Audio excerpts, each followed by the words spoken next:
მშობლებო, მოემზადეთ, ეს იქნება თქვენთვის ერთ-ერთი ყველაზე საინტერესო 1 საათი. ბავშვი სწავლობს უბრალო უფროსისგან კი არა, მისთვის მნიშვნელოვანი უფროსისგან. რა შეიცვალა თანამედროვე ბავშვის განვითარებაში? საქმე არის ცუდად. ჩვენ ვიცით, რომ ბავშვები უკვე გაჯეტებით იბადებიან. 6 წლამდე ასაკის ბავშვის მთავარი აქტივობა არის თამაში, მე შემიძლია დაჭერა, მე შემიძლია გადახტომა.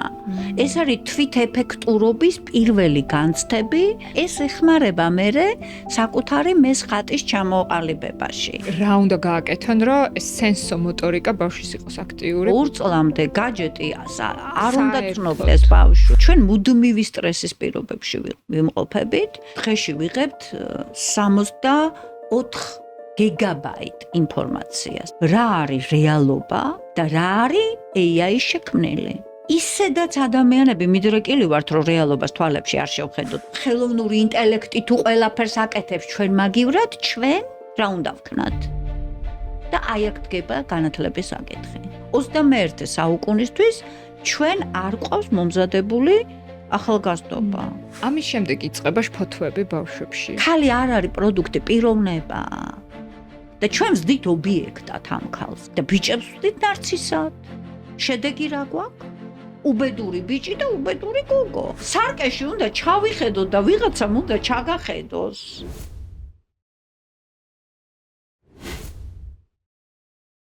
გამარჯობა, კეთილი იყოს თქვენი დაბრუნება სალომე კასრაძის პოდკასტზე. დღევანდელ ეპიზოდს წარმოგიდგენთ wishlist-ი. საქართველოში ყველაზე მსხვილი იმპორტიორი საბავშვო ნივთების, რომლებსაც უკვე აქვთ საქართველოს 10 სხვადასხვა ქალაქში ფილიალები და ასევე ონლაინ მაღაზიაც. და ეს იმას ნიშნავს, რომ დღევანდელ ეპიზოდში ჩვენ უნდა ვისაუბროთ მშობლებისთვის საინტერესო თემებზე და ვისაუბროთ ბავშვის განვითარებაზე. დღეს სტუმრად მოვიწვიე ნეიროფსიქოლოგი თამარ გაგოშიძე, რომელსაც ზედმეტი წარდგენა აღარ სჭირდება, იმიტომ რომ ყველა ძალიან კარგად იცნობთ და მშობლებო, მოემზადეთ, ეს იქნება თქვენთვის ერთ-ერთი ყველაზე საინტერესო 1 საათი და საჭირო, რომელსაც გამოიყენებთ ბავშვებთან მიმართებაში, იმიტომ რომ თამრიკო ყოველთვის ძალიან პრაქტიკულ რჩევებს აძლევს მშობლებს და დიდი მადლობა სტუმრობისთვის. მადლობა სალომე. სანამ ჩვენს ეპიზოდს დავიწყებთ, მინდა გთხოვოთ ტრადიციულად, რომ გახდეთ ჩვენი არხის გამომწერი. ვინც რეგულარულად უყურებთ ამ პოდკასტს ყოველ ორშაბათს, ბრუნდებით ჩვენს არხზე, გთხოვთ შემოწმოთ ხართ თუ არა გამომწერი, რადგან აი ეს ვიდეოს ქვემოთ subscribe გამოწერის ღილაკზე დაწყაპება ჩვენ ძალიან გვეხმარება, რომ არხი განვითარდეს, გაიზარდოს და ყოველ ორშაბათს კიდევ უფრო ხარისხიანი ეპიზოდები შემოგთავაზოთ. ტრადიციულად ჩაწერები მიმდინარეობს პოდკასტ არეაში და დავიწყოთ.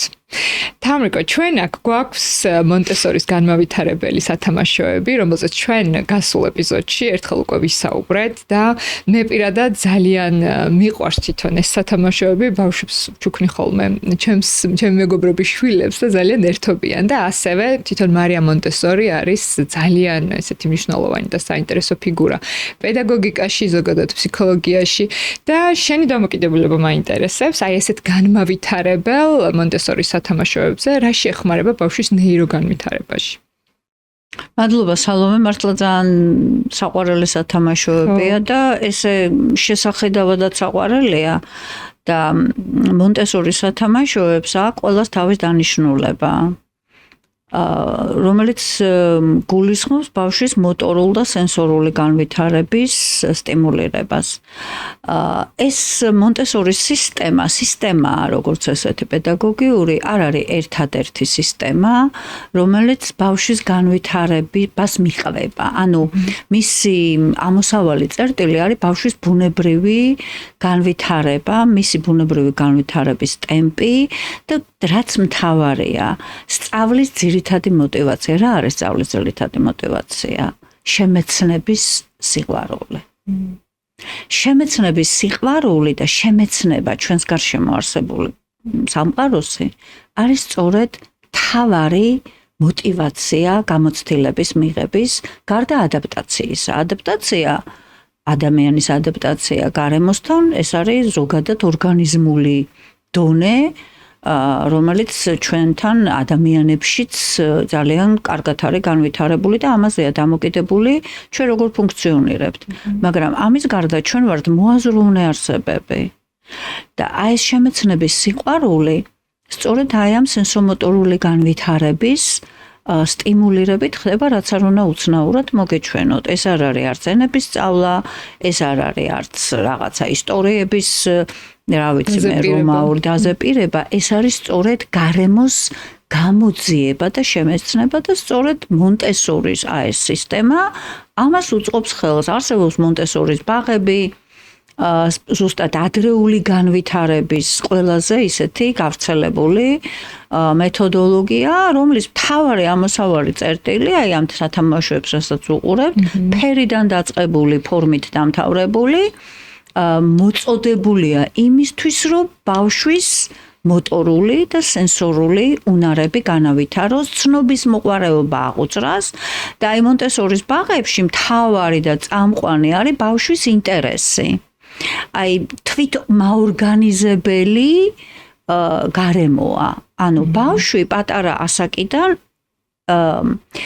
რაღაცნაირად ეჩვევა იმას, რომ თვითონ უნდა დააორგანიზოს თავისი ინტერესებით გარემო, მას ეძლევა ჩარჩო. ეხლა ვიღაცა იტყვის, რომ აბა თუ მასწავლებელმა არ მიმართა მასწავლებელი ამ შემთხვევაში არის წარმართველი მიყვება უკან ამ ბავშვის ინტერესს და აორგანიზებს მერე შესაბამისად უკვე ბავშვთან ერთად უკვე ამ ინტერესის მიხედვით იმ გარემოს და გარემოს თუ ნახავთ ჩვენ ამ საბავშვო ბაღებს აი ესეთი სამუშაო თუ სათამაშო ესეთი პატარ-პატარა კუთხეებია, რომელსაც ბავშვი თვითონ ირჩევს, ბავშვები ირჩევენ.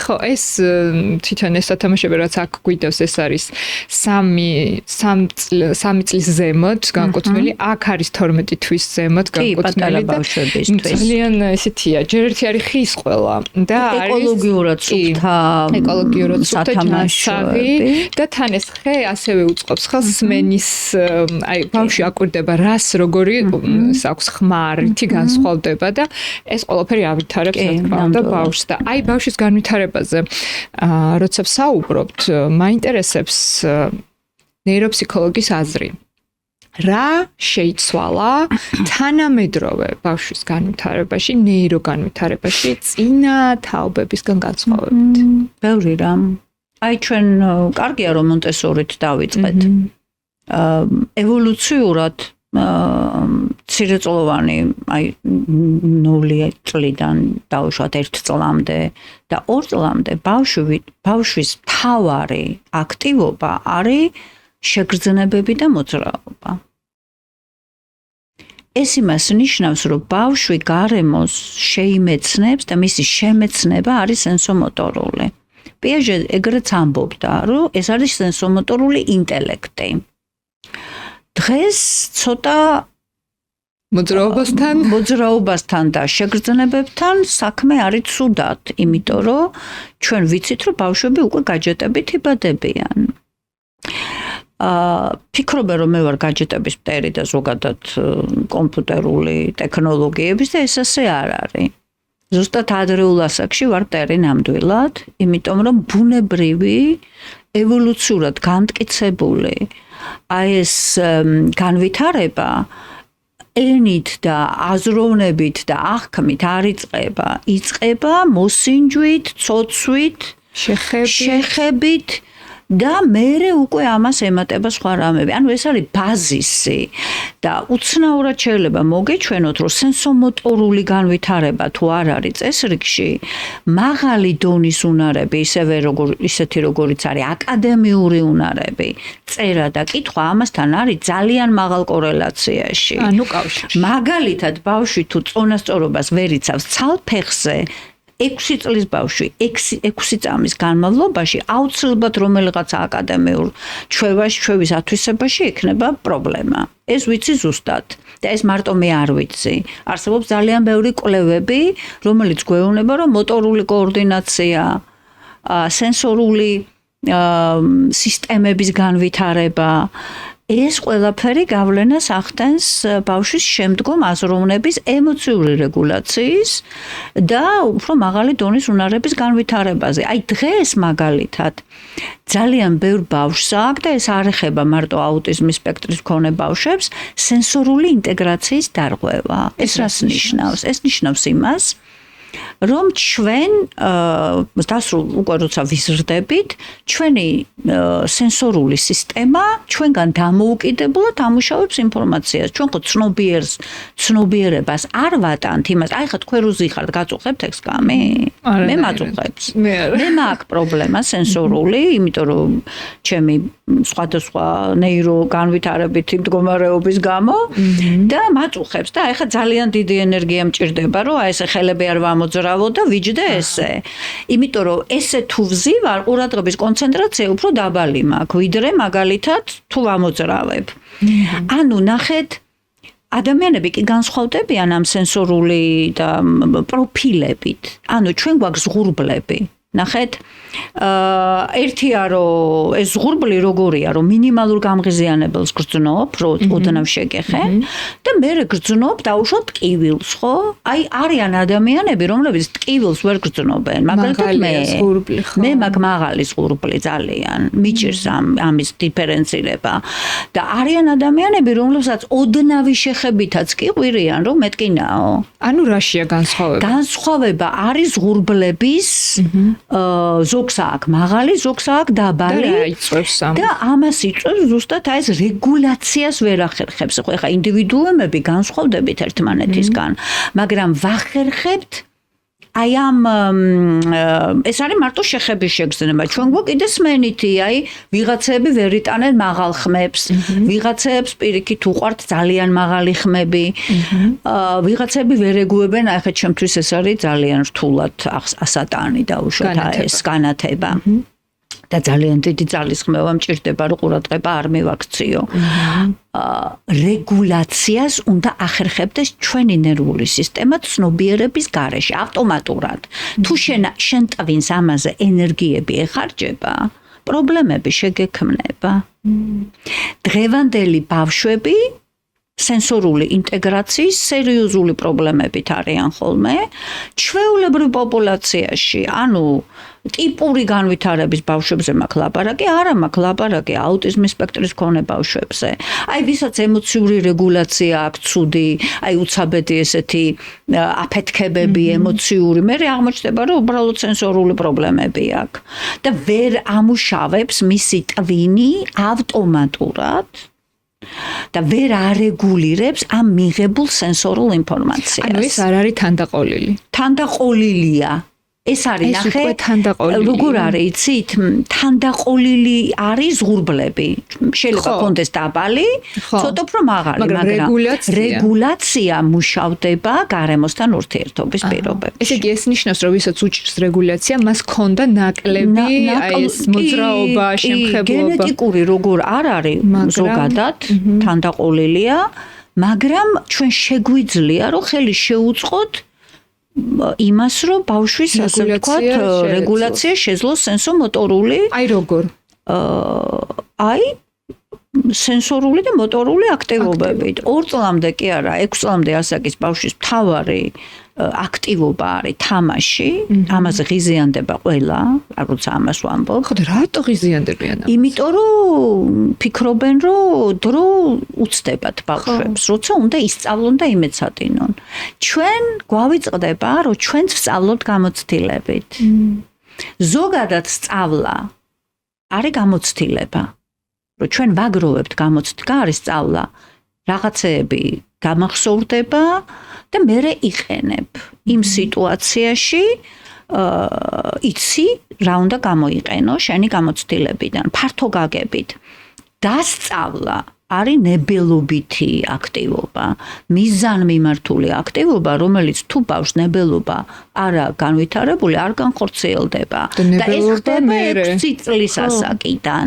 ამიტომ შეყვავს ბავშვები 6 წლის ასაკში სკოლაში, რომ მანამდე ეს ნებელობა არ არის უნდასა და მინდა შორის, ბავშვი განსხვავებას უკვე გვიან სწავლობს და ამასაც ჩვენ ვასწავლით ცხადია აღზრდის შედეგად. ისე ამასაც არის სწავლის.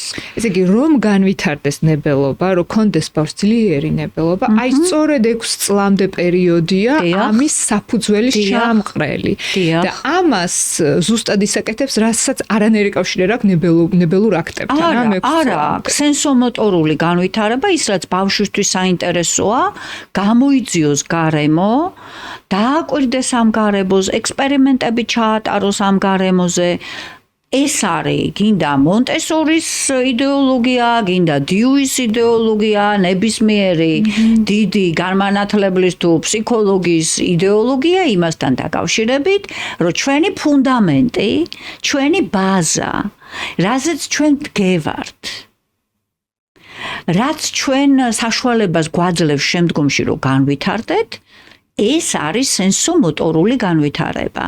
ამას ეფუძნება მერე ენა, აზროვნება და ყველაფერი. და წარმატება ზოგადად ცხოვრებაში, რომ მიაღწიოს ადამიანმა. იმიტომ რომ ნახეთ, ეს მარტო განვითარება არ არის, ეს არის კიდე კომპეტენციის განცდა, რომ მე შემიძლია აზრომა, მე შემიძლია დაჭერა, მე შემიძლია გადახტომა.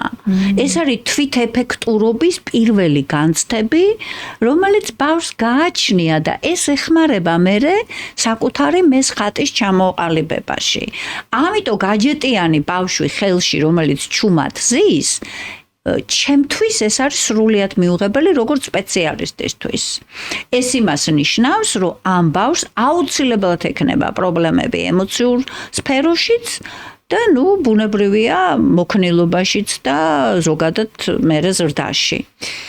ესე იგი, მოდი მოკლე რეკომენდაციები მივცეთ მშობლებს, აი რა უნდა გააკეთონ, რომ ეს სენსომოტორიკა ბავშვის იყოს აქტიური, ბავშვი იყოს, ერთი სიტყვით, ბავშვი როცა არის მოუსვენარი, ეს პირიქით უნდა იყოს. მოუსვენარი უნდა იყოს ბავშვი. ხო, უნდა იყოს სასიხარულო მშობლისთვის და არა პირიქით. იცით რა არის, აი ძალიან დღეს ახლა მოდაშია ჰიპერაქტივობა, უყურადღებობის აშლილობაზე ლაპარაკი, ADHD-ზე ძალიან მოდაშია.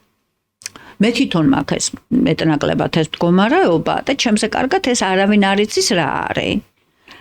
ხო და ყველა ბავშვი რომელიც არის მოუსვენარი არ ნიშნავს რომ არის ჰიპერაქტიული და ჭირს დაუშვათ ეს ბავშვი უნდა იყოს მოუსვენარი, იმიტომ რომ მოუსვენრობა არის ცნობის მოყარეობის შედეგი და ჩვენ უფროსებმა უნდა ეს მოუსვენრობა ორგანიზებულ, სტრუქტურირებულ შემეცნებაში გადავზარდოთ.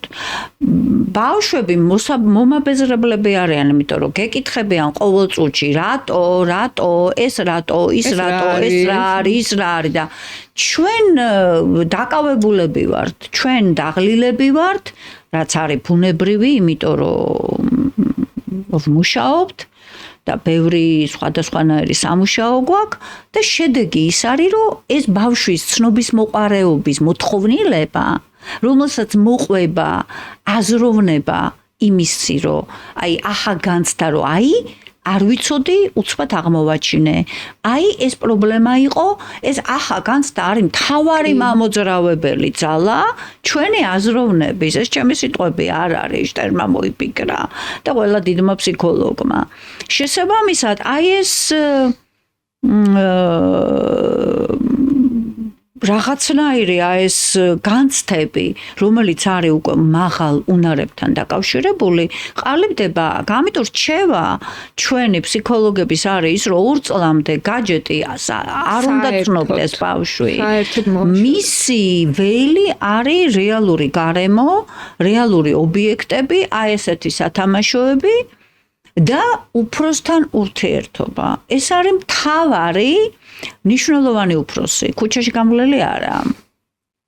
ნიშნულოვანი უფროსი ეს არის უკვე ვიგოცკის ტექსტი, როცა ის გვეუბნება, რომ ბავშვი სწავლობს უბრალო უფროსისგან კი არა, მისთვის მნიშვნელოვანი უფროსისგან. და ეს არის გადამწყვეტი, აი ეს ბავშვის განვითარებაში და მის დინამიკაში მნიშვნელოვანი უფროსი.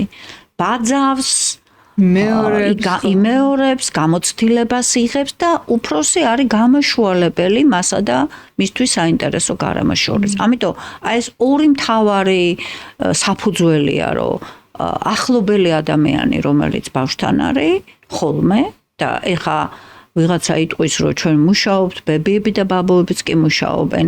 იცით რა, შეიძლება მთელი დღე ბავშვის გვერდზე იყო და არ იყო მნიშვნელოვანი უფროსი შემეცნების თვალსაზრისით. დროს არ აქვს მნიშვნელობა. შეიძლება 10 წუთი გაატარო ბავშვთან და ის 10 წუთი იყოს აი ძალიან უცნაურია, მაგრამ ეს არის ნამდვილად რეალობა იმასთან დაკავშირებით, რომ ბავშვი შეიძლება 10 წუთში, როცა შენ ტელეფონში არიყურები და ბავშვზე თამაშები გულწრფელად, ის 10 წუთი ბავშვისთვის იყოს განმავითარებელი. რა პრობლემები გახშირდა? აი რასთან გაქვთ თქვენს ცენტრს შეხება? აი რა არის ბოლო 10 წლის განმავლობაში, რაც არ იყო? იცით რა, შეიცვალა გარემო, ჯერს ერთი აი კოვიდმა ძალიან შეცვალა ლანდშაფტი. ბევრად უფრო ჩაკეტა ადამიანები და ბევრი პრობლემა გამოიწვია მენტალური.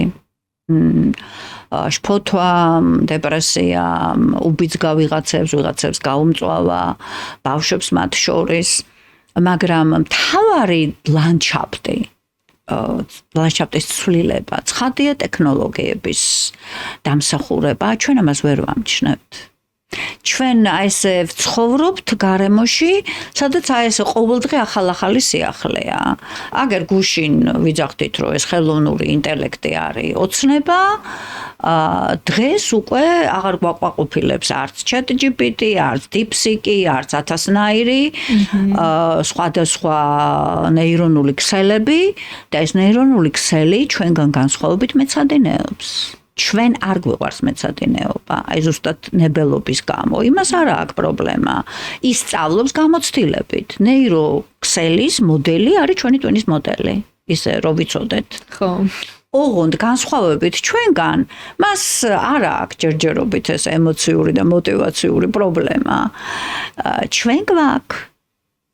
და შესაბამისად ის სწავლობს და ისედაც წამის მილიონი რა ვიცი მე მილისეკუნდებში ამუშავებს ინფორმაციას და ჩვენ ვერ დავეწევით და მეორე მხრივ ძალიან სწრაფად გვიწყვეტავს მილიონაირ სხვადასხვა ხანდახან იტყუება, მაგრამ ეს გამოცდილების ამბავია, ამასაც ისწავლის და ბევრი სხვადასხვა ქსელებია, რომელსაც ჩვენ ვიყენებთ.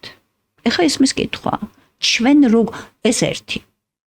მეორე ინფორმაციის ბომბარდირება.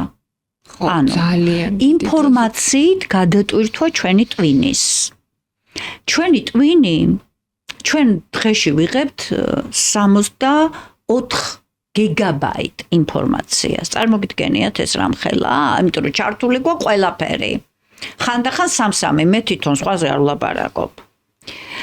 მაგრამ ჩვენ იცით რამდენს ვამუშავებთ ჩვენ ტვინს რამდენის 0.52 გიგაბაიტი, მეტის გადა 1 გიგაბაიტსაც ვერ ამუშავებ დღის განმავლობაში. ეხლა ეს განსხვავება რა არის? ეს არის პრობლემა, სტრესია რეალურად. ჩვენ მუდმივი სტრესის პირობებში ვიმყოფებით. ჩვენზე მით უმეტეს კარგ ამბავს არავინ არ გახლის დილიდან იწყება სუცუდი ამბები, გინდა აკაური და გინდა იქაური.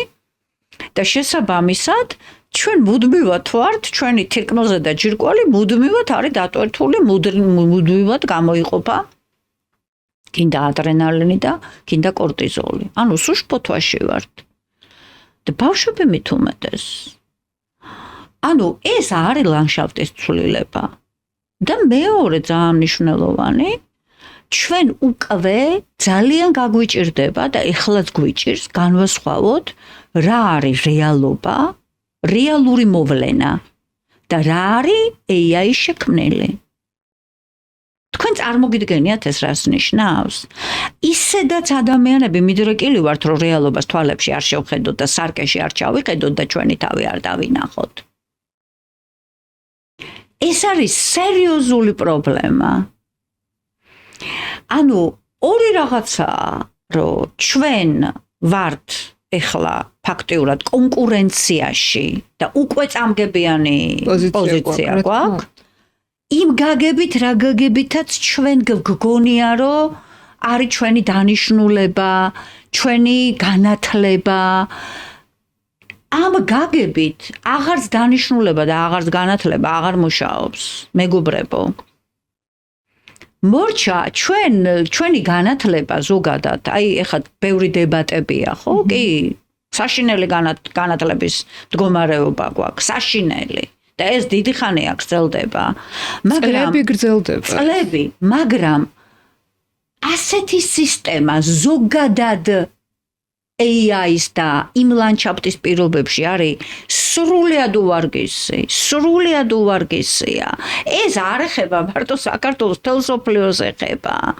განათლების სისტემა ზოგადად ძალიან კონსერვატიულია და ის რომ ჩვენ ერთი რომ ვერ ვიგებთ ფეიქსა და რეალობას შორის რა განსხვავება. ისედაც მიდრეკილები ვართ არარეალობის კენ და ხან ძირითადად უკან ვიყურებით და წინ ვიყურებით და აქ და ამჟამად რა ხდება, აქეთ-იქით არ ვიხედებით, არ ჩვენ თავს ვიყურებთ, არ სხვას არ ვიყურებთ. ამას ვინ გვასწავლის? ვინ? და ის რომ ხელოვნური ინტელექტი თუ ყველაფერს აკეთებს ჩვენ მაგივრად, ჩვენ რა უნდა ვქნათ? და აი აქ დგება განათლების საკითხი. განვითარების საკითხის სწორედ ეს არის, რომ ჩვენი შემეცნებითი ინტერესი ხო ხრება, დააჭერ ღილაკს ხელს და ყველაფერს გეტყვის, გინდა დიპსიკი, გინდა რა ვიცი მე გლოკი, გინდა რავიმე ჯემინი და 1000 ვიღაცა. და ის ცოდნა მე რაც უნდა მიმეღო. ცოდნა რაც არის, ცოდნა შეიცვალა თავისი დანიშნულება, ცოდნამ შეიცვალა შინაარსი რა არის, ცოდნა არის გამოცდილება. შინაარსი არ შეუძლია ფსიქოლოგებისთვის და განათლების ფილოსოფოსებისთვის ცოდნა გამოცდილება. ეს არ არის ინფორმაცია. გამოცდილება რას ნიშნავს, რომ შენ იცი, რას ნიშნავს, რომ შენ იცი არა მარტო თეორიულად, არამედ აკეთებ. აკეთებ რა თქმა უნდა. თუ არ აკეთებ, ესე იგი არ იცი. და ეს გამოცდილება საიდან უნდა მიიღო? დიპსიქზე თუ ჩამოეკეთე, თუ ChatGPT-ზე თუ რა ვიცი მე. ამიტომ განათლების მთავარი საფუძვლები შეირყა, რომ ინფორმაცია არ არის მთავარი. აი ხო ვცვლით ჩვენ სისტემა, აი რაღაცნაირად ვცვლით ხოლმე ამ გვინდა ხო რომ აი შეიცვალა, კურიკულუმი შეიცვალა, ეხლა კიდევ ვითომ უნდა შეიცვალოს და იცვლება და ასე რა აზრი აქვს? ეხლა ვიღაცა მეტყვის რომ ამ გაგუშიძეს უნდა რომ ამათ არაფერი არ იცოდნენ და არ იციან არაფერი მაინც და ხო და მაინც რატო არ იციან მაინც? რატო არ იციან გეტყვით? мотивация არ აქვს. კონკურენციას ვერ უწევს არა აბა უკვე აი ამ ვირტუალურ გარემოს იმ ფჭყვიალა სურათებს იმ რილსებს იმ რაღაცებს კონკურენციას ვერ უწევს სასკოლო სახელმძღვანელო ვერ უწევს დოპამინი არ ემატება იმ სახელმძღვანელოთი და ამითი ემატება და ჩვენ რას მივაჩვიეთ ამ კომპიუტერით რომ სწრაფად უნდა ავარდეს ეს დოპამინი ეს არ არის ნორმალური არ არის და ამას ხო იაზრებს მაგალითად რიგითი მშობელი ის ხდება ძალიან კარგად ქართული სახელმძღვანელო ვერანაირად ვერ გაუწევს კონკურენციას იმ რაღაც ინსტაგრამს იაზრებს ეხლა მე არ ვიცი ვინ იაზრებს ვერ აინტერესებენ ბავშვებს ამ სახელმძღვანელოთი იმიტომ ვერ ვაინტერესებთ იმიტომ რომ ჯერ ერთი ბევრი რაღაცა გაუგებარია ხოლმე ამ სახელმძღვანელოებში დავიწყოთ აქედან ჩემთვისაც კი ზრდასრულიც კი ვერ გაიგებს რომ გადაშალოს სახელმძღვანელოებში და მეორე უინტერესოა ამიტომ ტექნოლოგიებზე დაფუძნებული სწავლება არის მარტო ლოზუნგი ჩვენთან. თუ ტექნოლოგიებს არ ჩართავს საგანმანათლებლო პროცესში და ეს არის პროცედურული მხარე, დავუშვათ პროცესის, ისე არაფერი არ ეშველება ამ სასწავლო პროცესს ერთი და მეორე, რა უნდა ვასწავლოთ ჩვენ ბავშვებს? რაც სჭირდებათ, იმას არ ვასწავლით. მაგალითად 21 საუკუნის უნარებში ცოდნა არ წერია, არ არის. ხო, ნუ აქ უნარჩვევები. ნახეთ, ცოტა ხანში ხალხო გაქრება პროფესიები. ჩვენ ამისთვის მზად ვართ. გაქრება ძალიან ბევრი პროფესია. უკვე ლაპარაკობენ ამაზე, კვლევებია ამაზე. რატო უნდა გადაუხადო ადამიანს ფული, როცა აგერ დააჭერ ღილაკს ხელს და ყველაფერს გეტყვის და გიზავს და რა ვიცი, მე ყველაფერს გააკეთებს. ხო, მაგრამ ხო არის რაღაც, რასაც ვერ გააკეთებ, რაც მხოლოდ ადამიანს შეუძლია. და რა არის ეს, ნახეთ? რა არის? ჯერჯერობით ყოველ შემთხვევაში, ხო? ერთი რა არის? ემპათია. რომელიც დღეს თომსოფლეოს აკლია. ანუ ის რაც გვაკლია სოციალური და ემოციური განვითარება. რის გარეშეც ადამიანი ვერ გადარჩება კონკურენციას, შენ ვერ გაუწევ ინფორმირებულობაში და ინფორმაციის გადამუშავების სისწრაფეში მანქანას. კი, და პროფესიულ დონეში. ჯერჯერობით რითი უწევ, მომავალში რა იქნება, მე არ ვიცი, მე 20 წლის წინ ამაზეც ვიძახდი, რომ არ ესე რა ვიცი მე, მაგრამ ეხლა ხო ეს არის შესაძლებელი. ემპათია, ანუ ემოციური საკუთარი ემოციის და სხვის ემოციის გაგება, რომელიც ჩვენ არ ვიცით. დისციპლინირება საკუთარი ტვინის, ანუ ვარჯიში. ტვინი არის კუნთივით. არა ვარჯიშებ? ვეღარ გაივლი, ხო? როგორ ფეხებს თუ არა ვარჯიშებ და მთელი კვირა იწვევი, მერე გიჭირს ხოლმე სიარული. ესევე აქაც. მაგრამ ნახეთ დღეს რა სიტუაცია გვაქვს, აი დღეს მოდაშია სიტყვა brain rot. რა არის ესა? ეს არ არის უბრალოდ კომპიუტერით დაკავება. ეს არის სწორედ გაზარმაცებული ტვინის შედეგი, რომ ლოგინ საწოლიდანაც არ დგები. საწოლში ჭამ, საწოლში სვამ, იქ სკროლა, იქ უყურებ და მე ვეძახი ესე, ტვინი გაქვს მედუზასავით. მედუზაა შენი ტვინი. ფორმა არა აქვს. არა გაქვს არც გამოწვევა, არც წინააღმდეგობა, არც დაბრკოლება. რატო არა გაქვს იცი? იმიტომ რომ არა გაქვს თავი რომ ეს გადალახო. ხო და აი ეს არ არის ბავშვებში პრობლემა. და არის. ეს არის პრობლემა. უმნიშვნელოვანესი. აი მანდ იქიდან დავიწყეთ ჩვენ რომ ინტერესი რატო არა აქვს? გამოწვევას ვერ ხედავს, პრობლემას ვერ ხედავს, ინტერესს ვერ ხედავს, რატო? ყველაფერი მზამზარეული მიეწოდება, ერთი, უინტერესოა მართლა, ორი, ჩვენ არ ვასწავლით ამ ბავშვებს დაბრკოლების გადალახვას და პოზიტიური გვესმის ცუდად. პოზიტიური გვესმის ჩვენ ისე, რომ ბავშვები ყველანაირი ბამბაში უნდა ჩასვა და ვაიმე სტრესი არ განიცადოს, უნდა დაიცვა ყველაფრისგან. მე არ ვლაპარაკობ მატრაუმირებელ სტრესებზე. სწავლა შესაძლოა არსებობს ეგეთი ერქსის კანონია, რომელიც გეუბნება, რომ ოდნავი სტრესი თუ არა გაქვს, ვერ ისწავლი, დაძაბულობის განცდა თუ არა გაქვს, ვერ განვითარდები. თუ არ დაიძაბე, თუ წინ დაბრკოლება არ შეგხვდა, გამოცდილება როგორ უნდა მიიღო?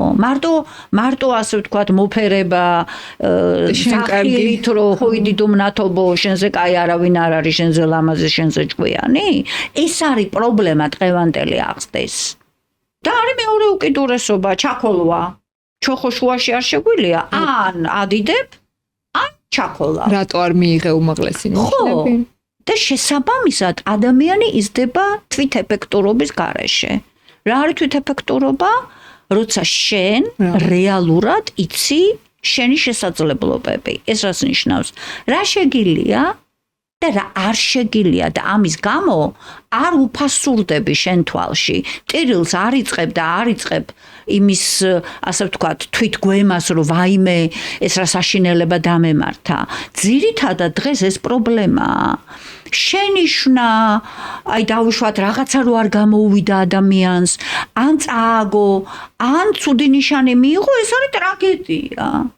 რატო? იმიტომ რომ გარშემო ადამიანებისთვისაც ტრაგედიაა. და აი ეს თვითეფექტურობა ერთი და ზრდაზე ორიენტირებულობა არის წამყვანი ამათი ნაკლებობა პრობლემა თანამედროვე ბავშვების. და რას იწვევს ეს ყველაფერი? შიშს მომავლის, უინტერესობას, უნებობას. აი ხშირად არის, რომ ვაიმე ბავშვს არ აქვს ADHD. ADHD კი არ აქვს.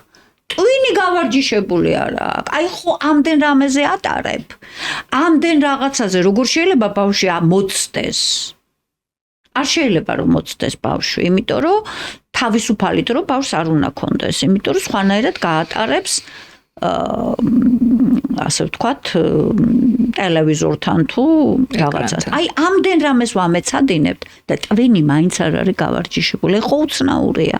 იცით რატო? იმიტომ რომ მიუღებელია რაღაცეები და რაღაცეები არის ესე თავსმხვეული და ნებელობა არაა განვითარებული. ანუ თავარი რაც არის რომ უნდა გააკეთოს, ეს ვერ ვასწავლეთ. და ამიტომ რაც არ უნდა ამეცადინო, აზრი არ აქვს. თავარი ნებელობის ჩამოყალიბება და ნებელობის ჩამოყალიბება ხდება სასიამოვნო რაღაცეებით. ეხლა ვიღაცა მეტყვის რომ ამ გაგოშიძეს უნდა რომ სუითამაშონ ამ ბავშვებმა და არაფერი არ აკეთონ. ესე არ მინდა. მე მინდა რომ რაც სიამოვნებთ იმითი ნელ-ნელა გადავიყვანოთ ისეთ რაღაცეებზე, რაც არ სიამოვნებთ.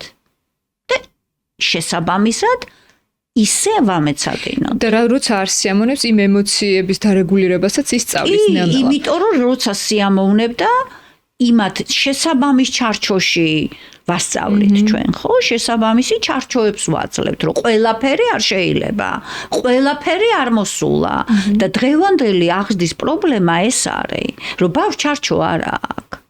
ნახეთ, საიდან დავიწყე, რომ თვითეფექტურობა არ აქვს. ანუ თვითშეფასება პრობლემა აქვს. ნებელობაში ძალიან უჭირს, რომ რასაც ჭირდება ნების ყოფა, იმის გაკეთება არის ჩემი სტუდენტები მაგალითად. კი ვიცით რომ უნდა ვიმეცადინოთო, მაგრამ აიო ძალიან გვიჭირს, ნუ ძალიან პრობლემაა. მართლა არ შეუძლიათ. ანუ არა მარტო ეზარებათ, აი რომ მომიდომოს ვერ აკეთებს. ინტელექტთან კავშირში არ არის, მინდა კარგად გავიგოთ ეს. ეხლა სტუდენტები ძალიან კარგი რესურსის მქონე ადამიანები არიან. ძალიან კარგი ინტელექტის, მაგრამ რა გინდა? ვერ იყენებენ, იმიტომ რომ აი ეს ენერგეტიკულ მოტივაციური მხარე, მათი არის სრულიად განუვითარებელი. და აი რამდენი იმეცადინეს, შედეგი იმიტომ რომ ძალათი აი ესე რაღაცა ის ნებელობა არ ყალიბდებოდა და ეს ყველაფერი ერთად არის თვითეფექტურობა ნებისმიერი ასე ვთქვათ ნების განვითარება და შესაბამისად ეს ზრდაზე ორიენტირებულობა. ნახეთ, ეს ჩემი ტერმინები არ არის. ამას ყველა დიდი ფსიქოლოგი ამბობს და ეს კეროლ დუეკი თანამედროვეა, ესე ვთქვათ, ავტორი იმისა, ვინც შემოიტანა ეს ცნება. ესე growing mindset ეგრე ეძახის, ანუ განვითარებაზე და ზრდაზე ორიენტირებული განწყობა. თუ არა გაქვს, ვერაფერს ვერ იზავ და ამას ჩვენ არ ვასწავლით. აი ეს არის პრობლემა. ხო, ესე იგი, ამის შემდეგ იწყება შფოთვები ბავშვებში. ემოციების სრული დაურეგულირებულობა და ალბათ ეს არის რა პრობლემებითაც მოდიან თქვენ. თავარი პრობლემები გახდა ეს. შფოთვა ქცევის და ემოციის თვითრეგულაციის უნარობა. სრული. რისგანაც თავით კივათ უკვე მშობლებს, რისგანაც თავით კივათ მასწავლებლებს, იმიტომ რომ კლასში დაურეგულირებელი ქცევის მქონე ბავშვები და ემოციების მქონე ბავშვების მართვა მასწავლებლებისთვის არის სერიოზული პრობლემა, იმიტომ რომ კომპეტენცია ამისი ძალიან ნაკლები აქვთ, მინდა გითხრათ. და შედეგი არის ის, რაც არის.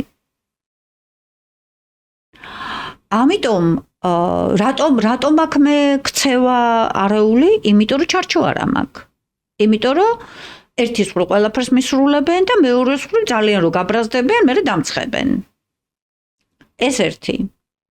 მეორე, იმიტომ მაქვს ქცევა არეული, რომ არ ვიცი როგორ შევიკავო ჩემი იმპულსი, არავინ არ მასწავლა, რომ ეხლავე რომ მინდა ღილაკის თითის დაჭერა, რომ ჩვევათ ამაქვს ქცეული და მშობლებიც რომ ეხლავე რომ ისრულებენ ყველაფერს, გადავადება არ შემიძლია. მოთმენა, გადავადება ეს ყველაფერი ნებისყოფის საფუძველია. ანუ ყველაფერი ერთმანეთთან არის დაკავშირებული. უბრალო მტერი კი არა ვარ გაჯეტების.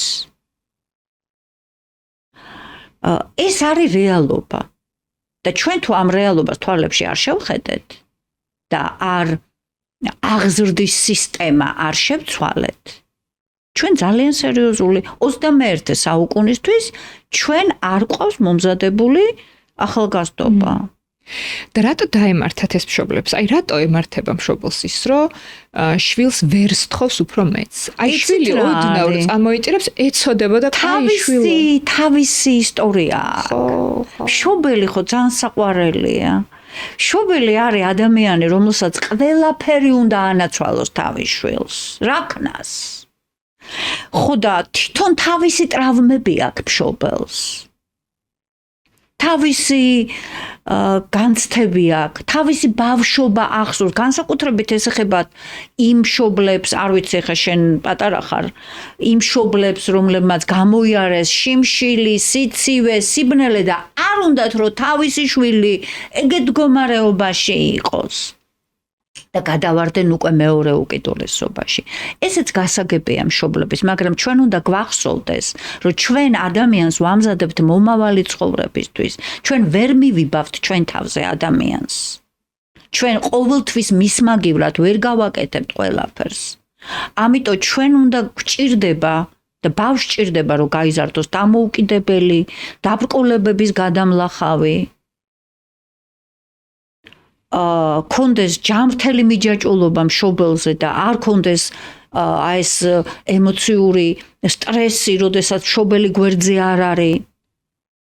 არ იბნეოდეს და არ ბრაზდებოდეს უეცრად თუ არ შეუსრულდება მოთხოვნილება. არ ბრაზდებოდეს, როდესაც წააგებს, როდესაც ცუდ ნიშანს მიიღებს.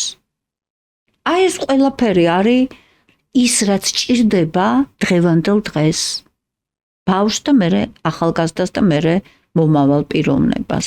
და ამას ჩვენ არ ვაკეთებთ. ყველაფერს ვაკეთებთ ამის გარდა. და აი რა უნდა გააკეთოს? აი მოდი ვთქვათ ყოველდღიურად მშობელმა ბავშვის ტვინის ჯანსაღი განვითარებისთვის, ზოგადად ბავშვის განვითარებისთვის. აი ყოველდღიურად რა შეიძლება გააკეთოს? იცით რა, აი ფოთვა როა ყველას, ნახეთ? აი ჩვენ რატო გვაქვს ხოლმე ფოთვა, აბა? როდესაც გაქვს ხოლმე შენ ფოთვა? როცა? ფოთვა. აი, როცა არის გარკვეული სიტუაცია, როცა იცი ზუსტად, რას აკეთებ, რატო აკეთებ, ვის რა უნდა შენგან, ამ დროს გაქვს ფოთვა? არა გაქვს. ბავშვიც ესე. გაურკვევლობა და აბნეულობა და არათანმიმდევრული ქცევები უფროსების იწვევს ფოთვას. მოლოდინი, მოულოდნელობები, როცა მე ველი რომ ზუსტად ყოველ ჩემ ქცევას აი ესეთი შედეგი მოყვება და იმ შედეგს მოყვება შესაბამისი რეაგირება, ეს არ იწვევს ფოთვას და იწვევს ჩემი ტვინის გავარჯიშებას. და როცა დედაჩემი ხან ესეთ ხასიათზეა, ხან ისეთ ხასიათზეა, ჯერ აგერ რამის აიფონი მაჩუქა, მერე დამცხო, იმიტომ რომ რაღაცაზე გავაბრაზე, რა ვიცი მე და ასე შემდეგ და ყველანაირ სურვილს მისრულებს. მაგრამ საქმეზე რომ იდგება, მერე კარგადაც შეიძლება დამამციროს, აი ესეთი მაკრატლები ჩემზე მოქმედებს ცუდად. მე არ მიყალიბდება თვითრეგულაცია. არ მიყალიბდება. ამიტომ პირველი რაც მშობელმა უნდა გააკეთოს, მარტივი, სულ 1 წლიდან 2 წლისა უკვე დაგვიანებულია. აი 1 წლის ბავშვზე ხო მშობლები ცდილობენ, რომ ყველაფერი სტრუქტურირებულად გააკეთონ. დროზე და ანუ ჩარჩო აქვთ, ხო? რატო აქვთ? 2 წლის ბავშვზე თუ 1 წლინახევრზე ჩარჩო და მერე აღარა აქვთ. რატო? იმიტომ რომ ის ფიზიკურ გადარჩენასთან არის დაკავშირებული და ეხლა შევადაროთ ეს ფსიქოლოგიურ გადარჩენას. ფიზიკური გადარჩენისთვის ბავშვს საჭირდება და კარგად ყოფნისთვის ხო დროზე უნდა შეჭამოს, დროზე უნდა დაიძინოს, დროზე უნდა გამოუცვალო, დროზე უნდა გაასერნო და ამას არც ერთი მშობელი ესე რიტუალურად როგორ გამორჩება რამე, ყველაფერს დეტალურად ასრულებს და იმაზე მეწსაც აკეთებს, ვიდრე დაუშვათ პედიატრი ეუბნება, რატო? იმიტომ რომ მონდომებულია, რომ ბავშვს არაფერი არ დააკლდეს.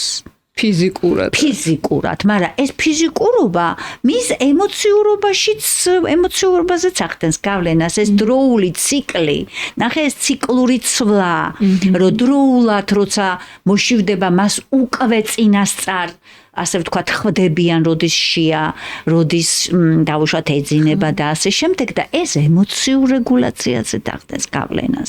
და მშობელი როცა მშვიდად აკეთებს ამას, ბავშვიც არ ემშვიდად. მაგრამ ახლა ფსიქოლოგიური და მე უკვე როცა ბავშვი შენზე აღარ არის დამოკიდებული, ხელში აღარ გიჭირავს და თვითონ მიდის იძინებს, თვითონ დადის, თვითონ აკეთებს ყველაფერს, აი აქ უკვე ჩვენ სერიოზული პრობლემები გვექნება, იმიტომ რომ მას უკვე თავისი ნებელობა აქვს და ეს მეცნობიერება მოდის და მე რაც მინდა ის უნდა გავაკეთო და აი აქ დგება მშობლის დილემა. მე ჩემ შულს ვარ ჩავუქოლავ თავისუფალ ნებას. მე ხო არ გავხდი მონას. მე ხო არ ჩავუკლავ ამ სიხალასეს. ხო და აი აქ არის მთავარი. ეს ისე უნდა გავაკეთოთ, ოქროს შუალედი უნდა დავიცვათ. როდესაც ჩვენ ვამბობთ, რომ ჩარჩო უნდა დავუწესოთ ბავშვს, ეს იმას ნიშნავს, რომ ჩვენ მას არჩევანს არ ვუკლავთ. ჩვენ ვუწესებთ ჩარჩოს და ვეუბნებით, რომ კამფეტი გექნება ჭამის მერე. შვიდად, ჩხუბის გარეშე. ატეხავს ამბავს, რომ ეხლა უნდა. და აი ამ დროს მშობელს უჭირს აი ამ ტირილის და წელოკევილის ატანა. და რატო უჭირს იცით? იმიტომ რომ გონია რომ რამე დაემართება ბავშვს. და სრული პასუხისმგებლობით ეს ინდივიდუალურად ყველა მშობელს ვეუბნები და ეხლაც მინდა ვთქვა, რომ ბავშვს, რომელიც მოთხოვნის მიზნით ტირის, ნახეთ, იმიტომ რომ სხვა რესურსი არ გააჩნია და არც ემოციური რეგულაცია არ აქვს ჯერ განვითარებული, რომ გაჩერდეს. კი სიხარულით გაჩერდებოდა, მაგრამ რო დაიწყო ვეღარ ჩერდება. და ზოგი იძახის კიდეც რომ გამაჩერეო. მართლა ოღონდ. ხო და შენ კიდე გეშინია რომ ვაიმე ნერვული სისტემა გაუფუჭდება, არ არის ეგრე. კიდევ ერთხელ ვიმეორებ, მოთხოვნის მიზნით, მანიპულაციის მიზნით როცა ბავშვი ტირის, არაფერი არ უფუჭდება ამით. ამიტომ შედეგს ხედავს, არჩევანი მაქვს მე, ნახე, მე არჩევანს არ მიზღუდავს დედა. ანუ მე ვიცი რომ თუ შევჭამ, მერე მექნება კამფეტი. ნებელობა სხვანაირად როგორ უნდა გამომუშავდეს. აი მაინტერესებს. მაგრამ არის შემთხვევები, როცა ბავშვი ტირის და მაშინ არ უნდა უგულვებელ ვყოთ მისი ტირილი და ჩვენ პირიქით ვშვებით. მაგალითად, საბავშვო ბაღში რო ვტოვებთ ბავშვს და რო ტირის, ყველა გეუბნება და შენც იჯერებ, რომ არა უშავს, დარჩება, იტირებს და გადაუვლის. არ არის ესე. იმიტომ რომ ის ტირის, იმიტომ რომ მას აქვს სეპარაციის შფოთვა. და ეს არის ეგზისტენციური შფოთვა, რომლის ესე დატოვება არ შეიძლება. აი ეს არის ჩვენი რეალობა. ყველაფერი გვაქვს აი ესე ერთმანეთის საწინააღმდეგო. და მე ბავშვი მოდის უძილობის პრობლემით, შფოთვებით, მიღწევა არ შეუძლია რაღაცის განდროი მიღწევას ნებელობა ჭირდება. აი მე პირველი არა ვარ. მოთმინება. მე აი ძალიან ხშირად ვთქვათ მშობლებს, რომ აი უნდა ცეკვა, შევიყვანე ცეკვაზე, უნდა და მე გამოვიდა. მე შევიყვანე სიმღერაზე, იმიტომ რომ თვითონ უნდა და იქიდანაც რატო გამოდის აბა? იმიტომ რომ დაინახა იქ ალბათ მერე აღმოჩნდება ხოლმე, რომ დაინახა რომ მასზე უკეთესად შვებიან ვიღაცეები და ამას ურჩევნია რომ აღარ გააკეთოს არაფერი. აი ეს არის ჩვენი აღზრდის პრობლემა. ვერ უძლებს იმ რაღაც კონკურენციას. თვითეფექტურობა არ აქვს. და თვითეფექტურობა არის ის, რომ მე შემეშალოს, წავიქცე, გავიტეხო, რა ვიცი, მუხლი თუ რა ვიცი, რაც არის, მასწავლო, როგორ ავდგე, როგორ უნდა მოვიბანო ეს მუხლი და როგორ უნდა ვისწავლო, რომ მეორეჯერ ვეცადო, რომ კიდე წამოვგრავ ფეხს რაღაცას, მაგრამ მაინც. ხო და აი ბავშვს ხო არ შეუძლია აი ამის ყველაფრის ლოგიკურად გადმოცემა, რომ მშობელს უთხრას, რომ აი დედა, იცი, მე აი ეს და ეს პრობლემა შემემთხვა, აი ამას და ამას ვფიქრობ და ამაში მინდა დახმარება. მაგას ბავშვის ვერ ეტყვის, მაგრამ რა ჩანს, რას გაგეუბნება, რამე არ ძინავს. შიშები დაეწყო. სიცხე უწევს დილით საბავშვო ბაღში რომ იყავს, მოატარე ქვეყანა და ყველა გეუბნება რომ ჯამთელია. ისტერიკებს გიმართავს. ეს არის შველის თხოვნა. შენ შველას გთხოვს ამით. იმიტომ რომ პატარა ბავშვმა სხვანაირად არ იცის როგორ გაგრძნობინოს შენეს. ხო, ვერ გეტყვის სიტყვიერად. ვერ გეტყვის და შენ უნდა მიხვდე ამას რა გაგებით რომ შენ უნდა მარტივი რაღაცა ჩამოაყალიბო ჩარჩო რამდენიმე წესი და იყო აი ფსიქოანალიტიკოსებს აქვთ ეს კონტეინერი მშობელი დაიტიო ამ ბავშვის განცდები როცა ის ტირის ესე კი არა რომ რამდენიც არ უნდა იტირო მე შენ ყურადღებას არ მოგაქცევ ხო იცი რომ კამფე ესე არა მე მესმის რომ გაბრაზებული ხარ და გინდა და ვიცი რომ ძალიან განიცდი და ტირი ხარ იმიტომ რომ კამფეტი ეხლა არა გაქვს მაგრამ ჩვენ ხო შეთანხმებულები ვართ ნახე მე შევდივარ მის მდგომარეობაში ერთი მაგრამ მაშინვე არ უსრულდება სურვილი 2 და გამოდიხარ უკან მდგომარეობიდან ანუ მან იცის რომ შენ მის გვერდზე ხარ როცა დამშვიდდები მე ვილაპარაკოთ ეს ნებისმიერი ურთიერთობის ფორმულაა როცა ბავშვი ტირის ანუ ეს არის სწორედ ეს ტირილი, აი ეს ფოთვა, ის ძილის პრობლემა, ის რაღაც უხასიათობა, აი ბავშვი უხასიათობა მოწყენილია, არაფერი არ აინტერესებს ბავშვს. შეუულებელია ეგა რომ არ აინტერესებდეს. ხო, რა თქმა უნდა, უბრალოდ ამას ვერ გეუბნება. არ ვერ გეუბნება, ძალიან ბევრი სათამაშო აქვს, რატო აქვს ბევრი სათამაშო? ბევრი სათამაშო როცა აქვს ბავშვს, მოყირჭება იცის. არ არის ავალდებულო რომ კონდეს პირიქით, რაც უფრო ცოტაა ეს სათამაშო, შეიძლება კონდეს ბევრი და რიგრიგობით გამოუჩინო ეს სათამაშო, რომ ბავშვმა ფანტაზია ცოტა განავითაროს. დღევანდელ ბავშვებს ფანტაზია არ აქვს. რატო? ეს არის გაჯეტების დამსახურება. აი ხო უცნაურია. ხო და აი რა არის მის საზოგადოებას ბავშვის ნერვული სისტემის შესახებ? აი რა არის ის დღეს საზოგადოებამ რაც აი რა ვიცი მე რა არის ის საზოგადოება მიცის ის რომ ბავშვი უყვარს და ამიტომ ყველაფერი უნდა შეუსრულოს. საზოგადოება მიცის რომ გაჯეტები, ტექნოლოგიები არის პროგრესი, რასაც ვეთანხმებით, და ამიტომ ბავშვი შიგნით უნდა იყოს ჩავარდნილი. აი ეს იცის საზოგადოებამ და საზოგადოება მიცის და ისიც მართალია რაც იცის, რომ განათლება არის ოქრო. და ამიტომ ჩვენ უნდა გავანათლოთ ჩვენი ბავშვი, გადავიხადოთ 10,000 ევრო მის სწავლაში, ოღონდ რა სწავლობს ჩვენ არ ვიცით. აი, ყველა мотиваცია სწორი აქვს მშობელს. ოღონდ ამ მიზნის მიღწევის გზა არ არის სწორი. აი ეგ არის პრობლემა. ეს არის ჩვენი მენტალური, ესე ვეძახით ხოლმე მოდელი. ანუ ჩვენი რწმენები აღზრდასთან დაკავშირებით. არის მეორე უკიდურესობა, ხო, ბავშვის დამცირება, ჩაქოლვა, უგულვებელყოფა, ესეთებიც ხდება. მე ხა კარგ ვარიანტებზე ვსაუბრობ. როგორ არ ხდება? და უბრალოდ დაცინვა ბავშვის, რომელიც ჩვენ არ გონია რომ დაცინვა. ჩვენ გონია მოსიყვარულე რაღაცა რაც მის თვითშეფასებაზე სერიოზულ გავლენას ახდენს. უი ბოტე, რა ვერ გადახტი ვერქენი, უი პუტკუნა. ხო და მე გვიკვირს რომ ანორექსია აქვს ბავშვს. ანუ აი ესეთი შეფასებითი ან უი რა ლამაზი ხარ. ესეთი შეფასებითი ამის გაკონტროლება ძნელია შეფასებითი იმპულსურია რაღაც და ვერ ხო შექება არის კარგი მაგრამ გააჩნია რას ვაკებთ ჩვენ არ ვაკებთ ბავშვის ამას ბევრჯერ ვამბობ მე და ეხლა ვიტყვი ძალისხმევას მის სიბეჯითეს მის დროს ამას არ ვაკებთ. ნიჭიერი არის, რა ვიცი მე ხა, რამდენი ნიჭიერია რომ არ ვიცით, რომ ნიჭიერია. ნიჭიერი არაფერი არ არის. ჩვენ შრომელ ადამიანს არ ვაკებთ. ხო, ესე იგი ნიჭი არის ის რაც ანაქვს ან არა. ხო, ანაქვს ან არა. შენი შეძახილებით ეს ნიჭი არ შეიცვლება. აი, სიტყვაზე ვიძახი მე და ვიღაცა შორის, ხო? ეხა მუსიკაზე მეც დავდიოდი და ჩემი ძმაც დავდიოდა, მაგრამ ის ნიჭიერია. მე როგორ ვახერხებდი ამებს რომ ვსწავლობდი, არ ვიცი, ეხა ვერ ვიტანდი ამ მუსიკას, მაგრამ ის ბევრად უფრო მაგრაშო, მაგრამ მეც ხო შვებოდი რაღაცას. ხო?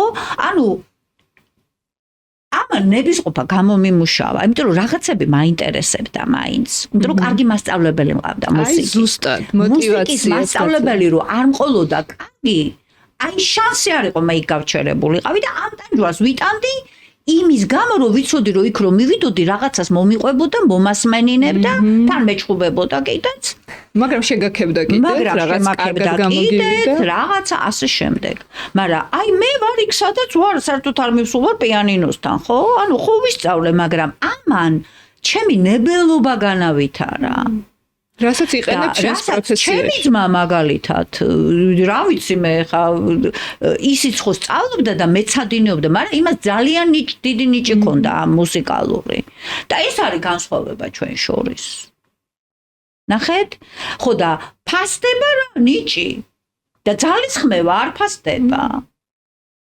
და ამიტომ ჩვენ ესე ვაქებთ, რომ ვაფასებ იმას, რომ აი ძალიან მომწონს, რომ შენ ამდენი იწვალე.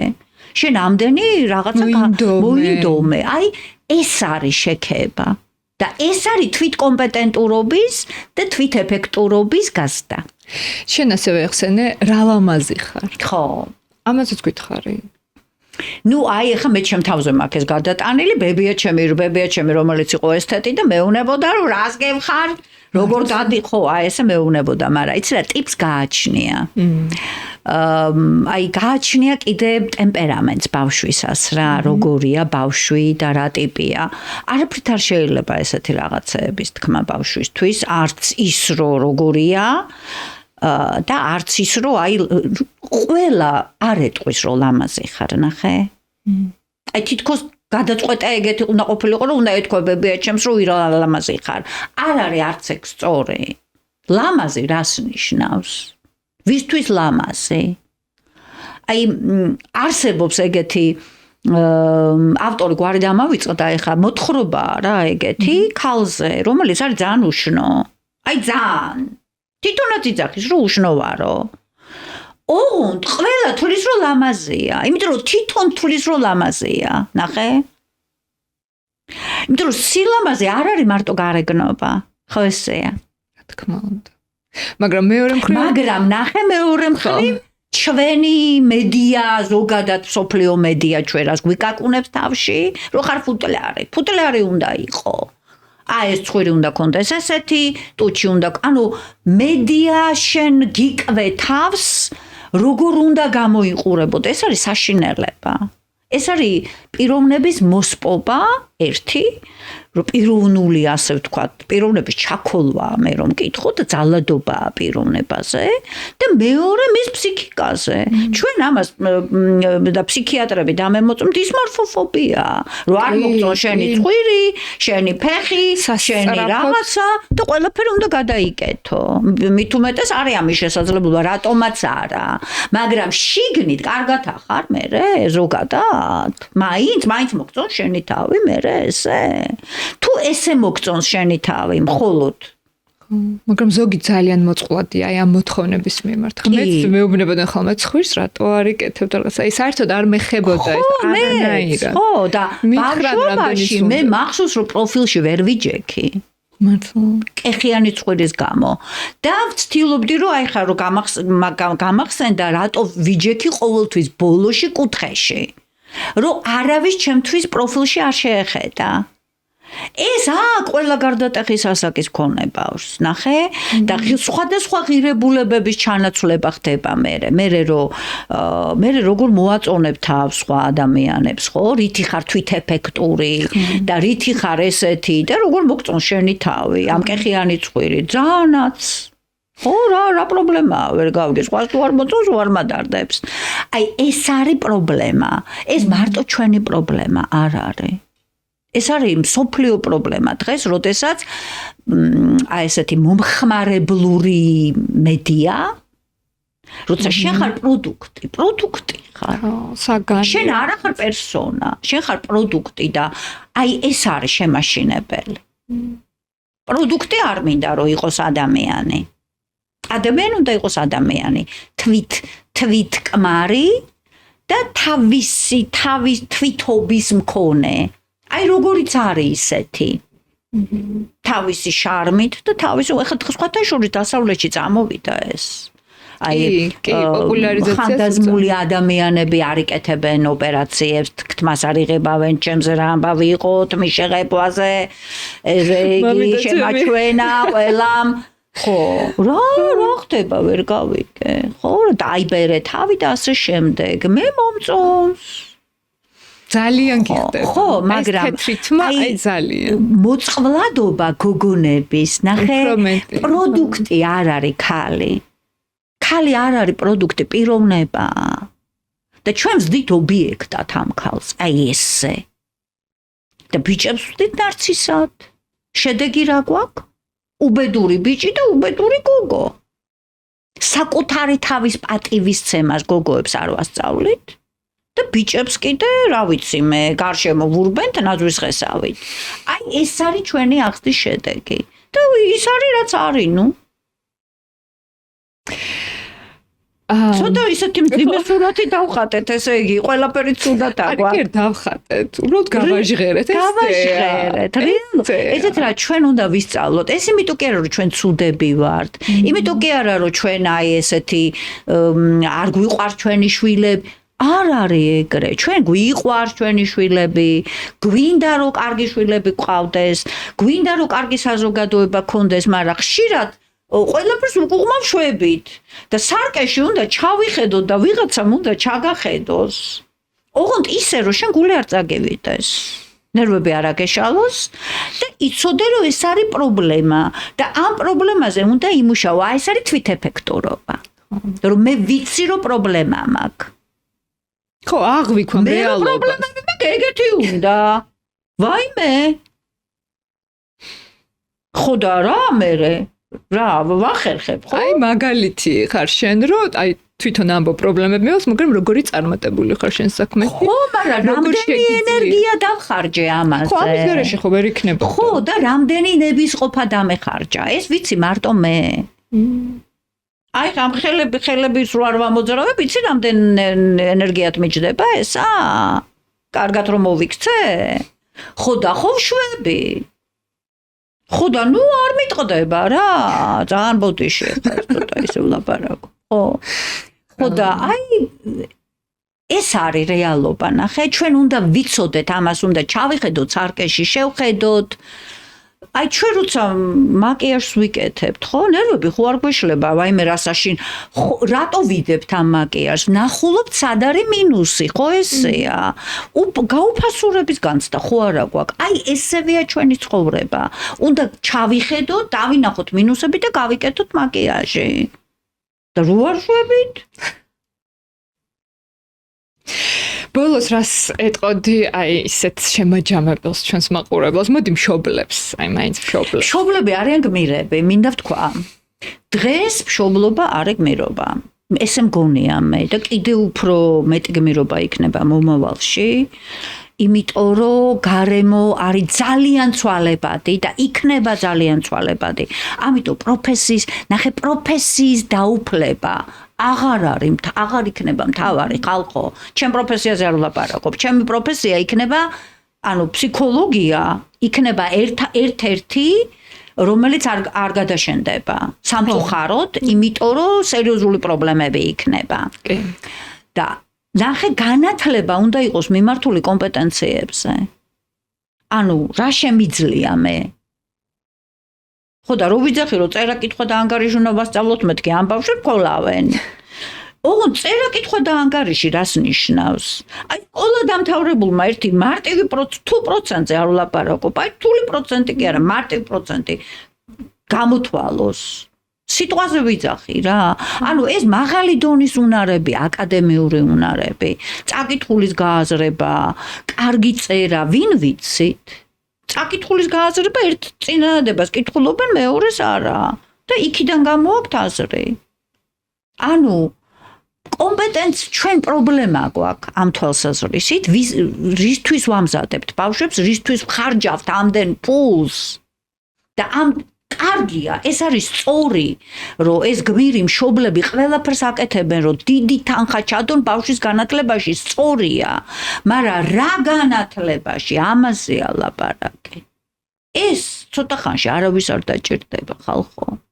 ესე იგი სხვა რაღაცები უნდა ვასწავლოთ ამ ჩვენ შვილებს, ხო? რა უნდა ვასწავლოთ? წიგნის, აი ყველას პრობლემა გვაქვს ახლა, რომ წიგნის კი მაინც ვიქნება მხელებს, წიგნის კითხვა არავის არ უყვარს.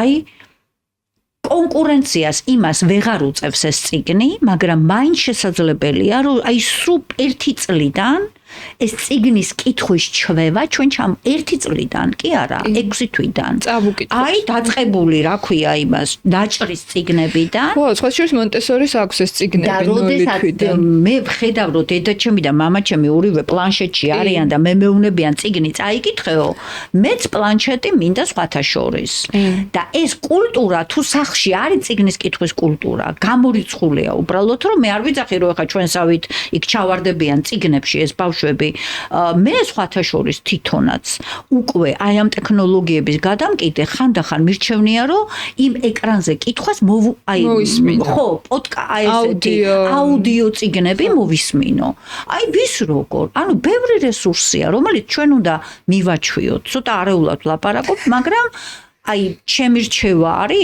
ეს გმირი მშობლებისთვის რომლებმაც არიშურებენ თანხებს თავისი შვილებისთვის რომ კარგად დავფიქრდეთ რა უნდა ვასწავლოთ და რას ვასწავლით და რატო ვასწავლით რეფლექსია უნდა კონდეს ამაზე რისთვის ვამზადებთ ჩვენ შვილს სტატუსი და პრესტიჟი არ არის მთავარი რაც ჩვენ საქართველოში განსაკუთრებით გვიყვარს სტატუსი არ ქმნის ადამიანს არც პრესტიჟი არ ქმნის ადამიანს ქმნის ადამიანობა, რომელსაც ჩვენ კარგავთ ნელ-ნელა. ამიტომ ჩვენ უნდა ვასწავლოთ ბავშვებს ემპათია, ზრუნვა და ამის მაგალითი უნდა მივცეთ. თანამშრომლობა, რომელიც ქართველებმა არ ვიცით და თუ არ გვეცოდინება, ვერ გადავრჩებით, ეს ვიცი ზუსტად, იმიტომ რომ მომავალი არის კოოპერაციის და თანამშრომლობის ხელოვნური ინტელექტის პირობებში. ეს არის ჩარჩო ბავშვის ქცევაზე და ეს არის ბავშვის ემოციური მხარდაჭერა. აი ეს არის ფორმულა. ძალიან დიდი მადლობა თამრიკო. თამარ გაგოშიძე იყო დღეს ჩემი სტუმარი და იმდენ რამეზე ისაუბრა თამრიკომ, რომ შეგიძლიათ თქვენ თუ რამე კითხვა, გაგიჩნდათ, დაგვიტოვოთ კომენტარებში. არ არის პრობლემა, სიამოვნებით გავცემთ პასუხს და ასევე მანიშნეთ, რომ ესეთი საუბრები მოგწონთ ამ ვიდეოს მოწონებით. მოიწონეთ ეს ვიდეო, დაგვიტოვეთ კომენტარი და კიდევ ერთხელ თუ არ ხართ ჩვენი გამომწერი, გთხოვთ გამოიწერეთ ჩვენი არხი. დიდი მადლობა, მე ერთი კვირით გემშვიდობებით.